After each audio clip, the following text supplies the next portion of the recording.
जय हिंद दोस्तों। आ चुका आपका होस्ट एंड दोस्त पवन लेकर के ताजा तरीन टॉपिक जो कि हम लोगों को क्लास 6 के मैथ में पढ़ना है। हम लोगों ने पिछले बार क्लास में आप लोग देख चुके थे कि आप लोग कहाँ तक पढ़े थे। मैं क्वेश्चन बता रहा था और उसके बाद आप लोग का टॉपिक क्या था वो चीज आप लोग मिलाइए वहां पे कि क्या संख्या रेखा पर भी जोड़ घटाव और गुणा किया जा सकता है। क्या था क्वेश्चन? क्या संख्या रेखा पर भी जोड़ घटाव या गुणा किया जा सकता है ना। तो हम लोग इस तरह से इस टॉपिक को कौन कौन सा टॉपिक क्लियर कर चुके थे? जोड़ घटाव का टॉपिक क्लियर कर चुके थे, यानी समझ चुके थे कि जो संख्या रेखा पर जो है सो जोड़ घटाव किस तरह से होता है, और हम लोगों को गुना के बारे में जानना था ना। तो हम लोग अब देख लेते हैं गुना के बारे में, यानी संख्या रेखा पर गुना किस तरह से किया जाता है। कल का ही जो है सो पार्ट 2 है ना, पार्ट 2। उसके बाद आगे चलिए, तो हम लोग क्या करेंगे, टॉपिक मेरा क्या था? संख्या रेखा पर जोड़ घटाव और गुना करने का। तो हम लोग गुना देखेंगे। संख्या रेखा पर क्या करना है? गुना। गुना कहाँ पे? तो संख्या रेखा पे ना। अब हम लोग देखते हैं कि संख्या रेखा पर गुना किस प्रकार से किया जाता है। तो पहले हम लोग एक रेखा खींचते हैं। इस रेखा पे हम लोग संख्या दर्शाते हैं, जैसे 0 1 2 3 4 5 6 7 8 9। ये क्या है? मेरा एक संख्या रेखा हो गया, यानी ये रेखा हो गया, ये हो गया संख्या, देन दोनों मिलकर के क्या बन गया? संख्या रेखा। ठीक है। अब हम लोग देख लेते हैं इस पे गुना किस प्रकार से किया जाता है, यानी मल्टीप्लाई किस प्रकार से करके दिखाया जाता है। ठीक है। तो हमारा जैसे मान लेते हैं कि एग्जाम्पल में गुना दिया हुआ है कि 4 इंटू 2 यानी 2 गुने 4 बराबर कितना होता है, ये हमें करके बताओ। तो आप लोग पूछिएगा सर 4 गुने 2 तो हम लोग जानते ही हैं कि 2 चौके ये 4 दूनी 8 होता है, यानी 4 2 जा 8 होता है। जब ये चीज जानते ही हैं तो हम लोग यहाँ सिंपल लिख सकते हैं 8 होता है। लेकिन वो तो मेरा क्या हो गया, एक सिंपल तरीका से वो क्या किस तरह से गुना किया जाता है, वो सिंपल गुना हो गया। अब हम लोग देखेंगे कि इस संख्या रेखा पर इस गुना को, यानी इस गुना को किस तरह से दिखाया जाता है, किस तरह से दर्शाया जाता है। चलिए, तो क्या करेंगे, यहाँ क्या लिखा हुआ है 4 ना। तो हम लोगों में जोड़ में हम लोगों ने क्या किया था कि जोड़ में एक एक स्टेप अगर दाहिनी ओर जाया जाए तो उसमें क्या होता था? जोड़ होता था, यानी दोनों संख्या जुड़ जाता था। लेकिन घटाव में होता था कि एक स्टेप आगे जाने के बाद, या जो भी रहता था एक स्टेप जाने के बाद फिर उस संख्या में से कोई संख्या घटाना हो तो हम लोग उससे बाईं ओर एक एक स्टेप पीछे आ जाते थे उस क्रम में, तो वो क्या होता था? घटाव होता था। ओके। अब हम लोग देख लेते हैं कि इस क्रम में, यानी इस गुना में हम लोग किस तरह से संख्या रेखा पर दिखाएंगे इसको। तो चलिए, ये क्या लिखा हुआ है 4, ये क्या लिखा है 2, यानी 2 को जो है 4 बार जो है सो ये करना है। क्या करना है? 2 को 4 बार मतलब कि संख्या रेखा पर दिखाना है। तो क्या करेंगे, यहां से उठाएंगे, यानी ऐसे ऐसे नहीं तो हम लोग इस तरह से दिखा सकते हैं डायरेक्टली। यहां से उठाए 1 2, यानी 1 2 3 4 ना। इस तरह 1 2 फिर 1 2 फिर 1 2 फिर 1 2, यानी 2 2 जो है स्टेप वो कितना बार है? 4 बार है। तो क्या हो जाएगा, इस तरह से फिर आए, इस तरह से हम लोग फिर यहाँ पे आ गए। यानी हम लोग जब 4 को 2 से संख्या रेखा पे गुना किया जाता है, यानी दिखाया जाता है, तो हम लोग का क्या आ जाता है? 8 पे जाकर के ये रुक जाता है ना। 8 पे जाके रुक जाता है, यानी हम लोगों को क्या प्राप्त होता है? 8 प्राप्त होता है। तो हम लोगों को ये पता चल जाता है कि अगर 4 में 2 से गुना किया जाए तो क्या आ जाएगा? मेरा 8 आ जाएगा। ये मेरा क्या हो गया? आंसर। तो देखिए दोस्तों, हम लोगों ने किस तरह से देखा कि ये जो है तो ये मेरा 4 एक संख्या है, 4 में 2 से गुना करना है, तो हम लोग क्या करेंगे कि 2 को जो है तो 4 बार हम लोग दिखा देंगे ना। इस तरह से जैसे 1 2, यानी एक स्टेप यहाँ पे गए, फिर एक स्टेप, फिर एक स्टेप, फिर एक स्टेप, यानी 2 जो है सो हम लोग आगे क्रम के अनुसार दाईं ओर बढ़ते गए तो हम लोग कहाँ पे जाकर रुक पाए, 8 पे रुक पाए। यानी हम लोगों को ज्ञात ये हो जाता है कि 4 में अगर 2 से मल्टीप्लाई यानी गुणा किया जाए, वो भी किस कहाँ पे, संख्या रेखा पे, तो हमारा क्या आंसर आ जाता है 8 यानी 8। ओके, चलिए ये चीज आप लोग समझ गए। अब आप लोग वहां पे देख सकते हैं, आपका बुक में दिया हुआ है प्रयास कीजिए। प्रयास कीजिए में क्या गुण दिया हुआ है, देखिए जो प्रयास कीजिए वाला में फर्स्ट जो क्वेश्चन है क्या लिखा हुआ है, संख्या रेखा का प्रयोग करते हुए निम्नलिखित का मान ज्ञात कीजिए। क्या बोलता है, संख्या रेखा का प्रयोग करते हुए निम्नलिखित का मान ज्ञात करना है। तो पहला नंबर भाग्य से, देखिए यहाँ पे ए नंबर क्वेश्चन वही चीज है जो हमने यहाँ दिखाया है, ये नंबर इक्वेशन है, 4 से 2 में गुना किस तरह से किया जाए संख्या रेखा पे। ओके, तो हम लोगों ने दिखा दिया किस तरह से करना है। अब आप लोग जो यहाँ पे ये क्वेश्चन जो बचा हुआ है वो आप लोग सारा बना लीजिएगा अपने बुक में, पेन पेपर हाथ में और बुक लेकर साथ में बैठिए और पूरा बनाना शुरू कीजिए। ओके, चलिए ये चीज हम लोगों ने सीख लिया। अब हम लोग सीखेंगे अगला टॉपिक क्या है मेरा, क्लोजर प्रॉपर्टी। क्या होता है क्लोजर प्रॉपर्टी, यानी पूर्ण संख्याओं का गुण, पहला टॉपिक। उसके बाद ये जब हम लोगों ने देख लिया, तो अब हम लोग क्या देखेंगे, टॉपिक है पूर्ण संख्याओं का गुण ना, पूर्ण संख्याओं का गुण, यानी क्या हो जाएगा, प्रॉपर्टीज ऑफ होल नंबर्स। क्या हो जाएगा, प्रॉपर्टी ऑफ होल नंबर्स।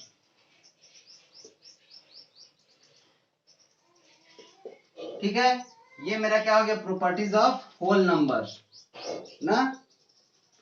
चलिए तो हम लोग देख लेंगे क्या, पूर्ण संख्याओं का गुण। पूर्ण संख्याओं का गुण कौन कौन सा होता है, पूर्ण संख्याओं का गुण मैं आप लोगों को सिंपल सा वर्ड में बता दूं कि पूर्ण संख्याओं के 3 गुण होते हैं। पहला होता है यानी आप लोगों का closure property. Closure property means होता है संवृत गुण। क्या होता है, संवृत, यानी क्लोज मीन्स एक साथ जुड़ा हुआ ना, एक साथ बंधा हुआ, उसे क्लोज कहते हैं। यानी क्लोजर ये मीन्स एक साथ जुड़ा हुआ, यानी बोला जाता सकता है उसको सिंपल सा कि एक साथ जोड़ यानी एडिशन किया हुआ है तो उसे क्लोज्ड कहेंगे।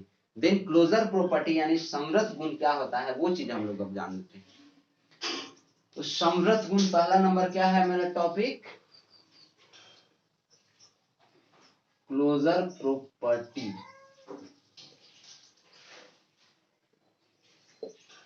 क्या है, क्लोजर प्रॉपर्टी ना, यानी समृद्ध गुण। क्या होता है इसका हिंदी, समृद्ध गुण। ओके, चलिए क्लोजर प्रॉपर्टी के बारे में हम लोग डील कर लेते हैं। ये होता क्या है, तो कोई भी जब दो पूर्ण संख्याओं का योग यानी जोड़ दिया जाए दो पूर्ण संख्याओं को, तो हम लोगों को एक तरह से जो संख्या प्राप्त होता है वो भी हमारा पूर्ण संख्या ही प्राप्त होता है। यानी हमारे पास अगर 3 + 5 किया जाए, 3 भी एक पूर्ण संख्या है यानी होल नंबर है, 5 भी एक होल नंबर है यानी पूर्ण संख्या है। अगर दोनों को जोड़ दिया जाए तो हमारे पास 8 प्राप्त हो जाता है, यानी 8 हमें मिल जाता है। ये भी एक पूर्ण संख्या ही हमें प्राप्त होता है। ठीक है, तो जो वो पूर्ण संख्या प्राप्त होता है जिस गुण से ना, यानी उस संग्रह में जो योग के अंतर्गत समृद्ध होते हैं, यानी इसी संग्रह में, इस क्रम में एक तरह से जो योग के समृद्ध यानी योग जो क्लोजर होता है, योग यानी योग का जोड़ कहने का मतलब है सिंपल सा कि योग का अगर समृद्ध हो तो उस गुण को क्लोजर प्रॉपर्टी कहा जाता है। ओके, समझे।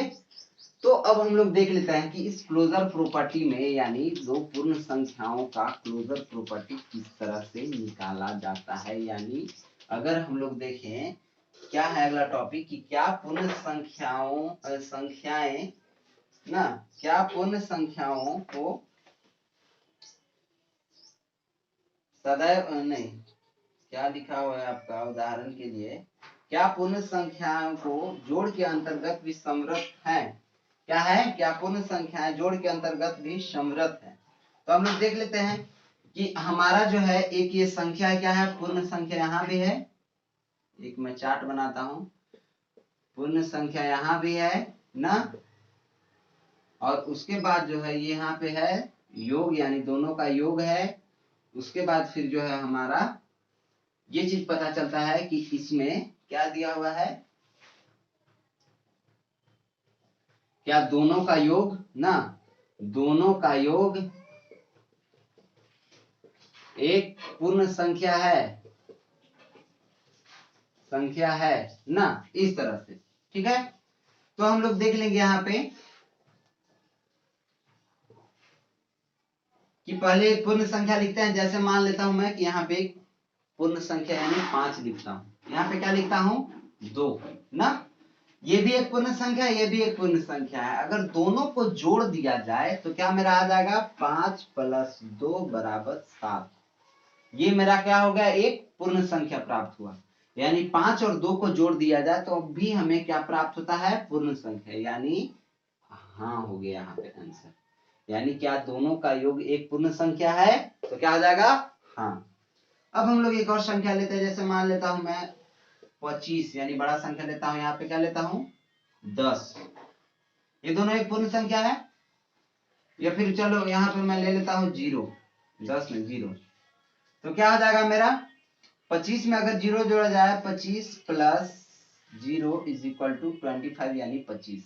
तो 25 भी मेरा क्या है, पूर्ण संख्या, यानी क्या हो जाएगा मेरा, हाँ। इसी प्रकार से अगर जितना भी पूर्ण संख्या को, अगर पूर्ण संख्या से इस जो है चार्ट से, यानी इस क्रम में जो हम लोगों ने दिखाया है, इससे हम लोगों को ये पता चल जाता है कि अगर हमारे पास 2 पूर्ण संख्या हो और वो दोनों को जोड़ दिया जाए, उन दोनों को जोड़ दिया जाए, उनका योग कर दिया जाए, तो हमारे पास क्या प्राप्त होता है, एक पूर्ण संख्या ही प्राप्त होता है। यानी हम लोगों को ये पता चल जाता है कि क्लोजर प्रॉपर्टी में, यानी समवर्त गुण के द्वारा, समवर्त गुण के अनुसार हम लोगों को 2 अगर पूर्ण संख्या को जोड़ दिया जाए तो हमें पूर्ण संख्या ही प्राप्त होता है। ओके, अब हम लोग देख लेते हैं, ये तो मेरा हो गया क्या, जोड़ वाला। अब हम लोग देख लेते हैं क्लोजर प्रॉपर्टी का घटाव। यानी यहाँ पे क्या था, ये जोड़ था। अब हम लोग क्या देख लेंगे, घटाव। यानी क्लोजर प्रॉपर्टी का घटाव जो है समवर्त गुण से किया जा सकता है। अगला टॉपिक देखिए आप लोग का यही है। क्या लिखा हुआ है, क्या पूर्ण संख्याएं व्यवकलन यानी घटाव के अंतर्गत भी समवर्त हैं। क्या पूर्ण संख्याएं घटाव के अंतर भी समवर्त हैं। तो हम लोग वो देख लेते हैं। जैसे मान लेता हूं मैं, यहाँ पे फिर क्या दिखाना है, चलिए यहाँ पे मैं दिखा देता हूँ a, यहाँ पे a b, यहाँ पे a - b, यानी यहाँ क्या आ जाएगा, व्यवकलन लिख सकते हैं, या यहाँ पे क्या लिख सकते हैं, घटाव। चलिए आप लोग को समझने के लिए जो है मैं यहाँ पे घटाव ही लिख देता हूँ ना। तो चलिए यहाँ पे क्या है मेरा, ये पूर्ण संख्या है। ओके, यहाँ पे भी एक पूर्ण संख्या, ये दोनों एक पूर्ण संख्या है। अब हम लोग क्या करते हैं कि इस पूर्ण संख्या में से इस पूर्ण संख्या को क्या करते हैं, घटा देते हैं। जब हम लोग घटाते हैं तो भी हम लोगों को यहाँ पे एक पूर्ण संख्या ही प्राप्त होता है ना। पहला क्या था मेरा, ये था 5 में से अगर 2 घटा दिया जाए, यानी 5 भी एक पूर्ण संख्या है, 2 भी एक पूर्ण संख्या। अगर दोनों में से 5 में से 2 को घटा दिया जाए तो हमारा 3 जो है वो भी एक पूर्ण संख्या प्राप्त होता है। यानी क्या दोनों का व्यवकलन यानी घटाव एक पूर्ण संख्या है। तो यहाँ पे क्या आ जाएगा, हाँ। चलिए ये देख लेते हैं। अब हम लोग एक दूसरा केस ले लेते हैं, यानी दूसरा देख लेते हैं मैटर क्या। जैसे यहाँ पे भी देखते हैं 25 में से अगर 0 घटा दिया जाए तो मेरा क्या प्राप्त हुआ, 25 ही प्राप्त हुआ। यानी ये भी जो है सो एक पूर्ण संख्या प्राप्त होता है। लेकिन अब हमारे पास कुछ इस तरह से आ जाए, इस तरह से आ जाए 3, यहाँ पे एक पूर्ण संख्या 3 और यहाँ पे एक है 7 पूर्ण संख्या। कुछ इस प्रकार का केस आ जाए कि यहाँ पे 3 में से 7 घटाना पड़े तो हमारा क्या जाता है, -4। यानी ये जो है एक पूर्ण संख्या नहीं है। -4 तो पूर्ण संख्या है नहीं, क्योंकि आप लोगों को मैंने होल नंबर में बता दिया कि पूर्ण संख्या कौन कौन सा होता था। 0 यानी गणना की संख्या काउंटेबल नंबर्स में अगर 0 लगा दिया जाए, यानी प्राकृत संख्या के पहले 0 लगा दिया जाए तो हमारा क्या वो प्राप्त होता था, पूर्ण संख्या प्राप्त होता था। तो ये क्या हो गया, एक नेगेटिव इंटीजर है एक प्रकार का। देन क्या हो जाएगा, ये मेरा पूर्ण संख्या नहीं है। तो क्या यहाँ पे लिखा हुआ है, क्या दोनों का घटाव एक पूर्ण संख्या है, यानी संभव है। तो क्या हो जाएगा मेरा, नहीं। यानी अब आप लोगों को समझ में आ चुका होगा कि कुछ केस में तो हमारा पूर्ण संख्या आ रहा है, लेकिन कुछ केस में हमारा पूर्ण संख्या नहीं आ रहा है। क्या हो रहा है? नहीं आ रहा है। यानी हम लोगों को ये पता चल गया कि ये जो है सो घटाव का यानी व्यवकलन का जो है सो संवृत गुण में हम लोगों को घटाव के अंतर्गत जो है सो ये संवृत नहीं है, यानी क्लोजर इसके साथ नहीं हो सकता है ना। यानी जो संवृत है वो घटाव के साथ नहीं हो सकता है। ये हम लोगों को इस क्रिया से समझ में आ गया। ओके, अब हम लोग देख लेंगे, ये तो हम लोगों ने घटाव का देख लिया। ठीक है दोस्तों, समझ में नहीं आ रहा होगा कमेंट सेक्शन में कमेंट करके पूछ सकते हैं। कहीं भी दिक्कत हो मैं एक बार फिर से समझा देता हूँ, मुझे लगता है कि आप लोगों को प्रॉब्लम हुआ होगा थोड़ा सा। चलिए मैं फिर से बता देता हूँ, जोड़ वाला तो बता दिया है, अब मैं घटाव वाला बता देता हूँ। आपका टॉपिक क्या है यहाँ पे देख लीजिए अपनी बुक में कि क्या पूर्ण संख्याएं घटाव के अंतर्गत भी संवृत हैं ना। क्या पूर्ण संख्याएं घटाव के अंदर भी ना संवृत हैं। तो हम लोगों ने यहाँ पे क्या किया कि दो पूर्ण संख्या लिया, दो पूर्ण संख्याओं को घटा दिया, घटाने के बाद हमारा यहाँ पे एक पूर्ण संख्या ही प्राप्त हुआ। दिन हम लोगों को क्या हो गया, घटाव करने के बाद ये पूर्ण संख्या प्राप्त हो गया। चलिए यहाँ तक कोई दिक्कत नहीं है। लेकिन अगर हम लोग इस केस में देखें, यानी अगर एक छोटा पूर्ण संख्या एक बड़ा पूर्ण संख्या ले लें इस तरह से, तो हम लोग क्या करते हैं, इसको घटाते हैं तो हमारा क्या आ जाता है, माइनस में यानी नेगेटिव में आ जाता है। अब पूर्ण संख्या नेगेटिव में तो वो होता नहीं है, देन क्या हो जाएगा, ये मेरा पूर्ण संख्या नहीं प्राप्त हो रहा है। तो हम लोगों को इस केस से यानी इस क्रिया से ये पता चल जाता है कि ये जो है सो पूर्ण संख्या के अंतर्गत यानी पूर्ण संख्या जो है घटाव के अंतर्गत संवृत नहीं है। ओके, चलिए ये चीज हम लोगों ने देख लिया। अब हम लोग देखेंगे गुणा के बारे में ना, कि इसके अंतर्गत गुणा किस तरह से क्या होता है। गुणा में भी देख लेते हैं कि इसी के अंतर्गत अगर गुणा कर दिया जाए तो हमारा जो है सो वो संवृत होता है पूर्ण संख्या में या नहीं होता है। तो चलिए यहीं पे स्टार्ट कर लेते हैं। 5 में से अगर 2 को गुणा कर दिया जाए ना, 5 को अगर 2 से गुणा कर दिया जाए तो मेरा क्या प्राप्त होता है, 10। यहाँ पे क्या लिख देते हैं हम लोग, गुणा ना। चलिए क्या दोनों का गुणा एक, आगे आप लोग टॉपिक देख सकते हैं, वहां पे लिखा हुआ है कि क्या पूर्ण संख्याएं गुणन के अंतर्गत भी संवृत है ना। क्या पूर्ण संख्याएं गुणन के अंतर्गत भी संवृत है, क्या दोनों का गुणन एक पूर्ण संख्या है, ये चीज हम लोगों को देखना है। तो अब हम लोग देख लेते हैं इस तरह से क्या करते हैं, 5 एक पूर्ण संख्या, 2 एक पूर्ण संख्या, दोनों को ले लिए, दोनों को गुणा कर दिए। जब दोनों को गुणा कर दिए तो हम लोगों को क्या प्राप्त हो जाता है, 10 प्राप्त हो जाता है। लेकिन 10 जो क्या है, एक पूर्ण संख्या है। जब पूर्ण संख्या है तो हम लोगों को जो है सो ये दोनों को गुणा करने के बाद ही पूर्ण संख्या प्राप्त हो जाता है। ये हम लोगों को समझ में आ गया। लेकिन चलिए एक और मैं केस ले लेता हूं। अगर 25 को 0 से गुणा कर दिया जाए तो हमारा क्या प्राप्त हो जाएगा, क्या प्राप्त हो जाएगा, 0, क्योंकि 0 बकलोल है। बकलोल के साथ कुछ वो मिला दो, कितनों कुछ कर दो, बकलोल बना ही देगा उसको। ओके, इसी प्रकार से अगर 25 को 0 से गुणा किया जाए तो क्या मेरा आ जाता है, 0। अब 0 जब जो आ जाता है तो ये क्या है, एक पूर्ण संख्या है। 0 भी एक पूर्ण संख्या है। जब 0 पूर्ण संख्या है तो हम लोगों को ये पता चल जाता है कि क्लोजर प्रॉपर्टी में यानी संवृत गुण में जो है सो गुणा के यानी पूर्ण संख्या में जो है सो गुणन का भी, गुणन के साथ भी संवृत है। ठीक है, चलिए यहाँ भी देख लेते हैं। 3 से अगर 7 में गुणा कर दिया जाए तो क्या आ जाएगा मेरा,